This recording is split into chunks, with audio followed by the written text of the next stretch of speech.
Ose être un Daniel. Chaque fois que nous lisons l'histoire de Daniel, nous remarquons sa foi et sa fidélité. Parce qu'il ne voulait pas désobéir à Dieu et faire ce qu'ordonnait le roi, lui et ses amis allaient être mis à mort. Mais Daniel résolut d'être fidèle, quelles que soient les circonstances.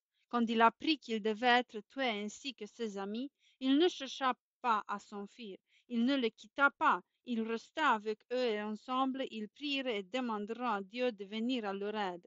Cela me rappelle une histoire que j'ai lue il n'y a pas longtemps. Il s'agit de l'expérience que firent un jour à la ferme Denis et Isabelle. Denis et Isabelle vivaient avec leur oncle Émile. C'était l'époque des travaux de printemps et comme il faisait beau, les enfants allèrent jouer dehors. Ils se trouvaient sur le flanc du côté, près de la vieille meule de foin, quand ils virent arriver sur le chemin oncle Émile qui rentrait les vaches pour la traite du soir, tandis que Denis regardait passer les vaches. Isabelle entendit tout près de là. Piou, piou, piou. À côté de la meule de foin se trouvait la mère poule avec sa couvée. Le petit boule de duvet courait çà et là, picotant et pépiant, se cachant sous les ailes de leur mère, puis sortant de dessus ses plumes. La mère poule, Roussette, n'aimait pas voir les enfants s'approcher trop près. Quand il essayait d'attraper une de ses petites poussines, elle hérissait ses plumes et glissait avec ardeur. Les enfants s'amusèrent à regarder les petites boules duveteuses courir allègrement jusqu'à ce que tante Emma les appelle pour le dîner. Le dîner venait juste de finir quand des nuages menaçants vinrent annoncer une tempête prochaine. Le ciel devint noir et les éclairs sillonnèrent le ciel.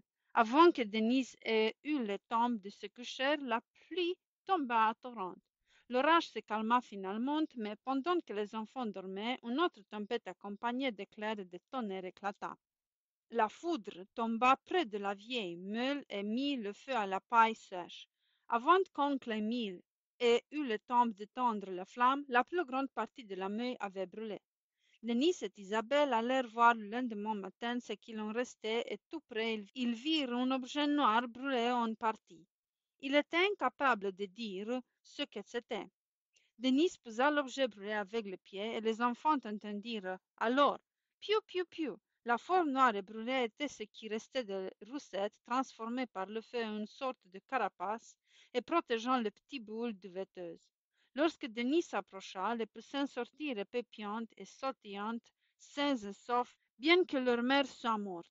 Denis et Isabelle regarderont la couvée pépiante, le corps carbonisé de la mère fidèle, dont l'amour pour ce petit poussine l'avait empêché de s'enfuir quand ils étaient en danger. Elle aurait pu se sauver, mais pris de panique, ces petits se seraient dispersés et auraient été brûlés par le feu. Elle donna sa vie pour sauver ceux qu'elle aimait, comme Jésus donna sa vie pour nous sauver parce qu'il nous aime. Daniel aura peut-être pu se sauver quand sa vie était en danger ou abandonner ses amis en mort certaine, mais il ne voulait pas faire cela. Il était fidèle et sincère, même dans les moments de grande difficulté. Les garçonnettes et les filles qui aiment Jésus seront sincères et fidèles, même quand il n'est pas facile de l'être.